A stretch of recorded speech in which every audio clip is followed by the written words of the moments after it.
Қазақстан Республикасы Конституциясында жобадағы өзгерістердің бірі балаға қамқорлық жасау және тәрбие беру ата-ананың етене құқығы әрі міндеті деп қарастырылғаны өте дұрыс деп санаймын.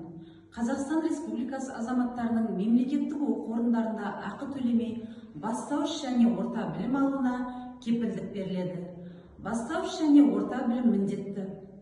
Қазақстан Республикасы азаматының заңға сәйкес мемлекеттік жоғары оқу орындарында конкурс негізінде жоғары білім алуға құқығы бар. Жекеменшік оқу орындарында ақылы білім алу заңды белгілеген негізде және көзделген тәртіппен жүзеге асырылады. Мемлекеттік білім берудің жалпыға міндетті стандарттарын белгілейді. Барлық оқу орнының қызметі осы стандарттарға сәйкес келуі тиіс. Бұл толықтырулар Қазақстан халқы тарапынан қолдауға ие болады және бәріміз оны қолдаймыз.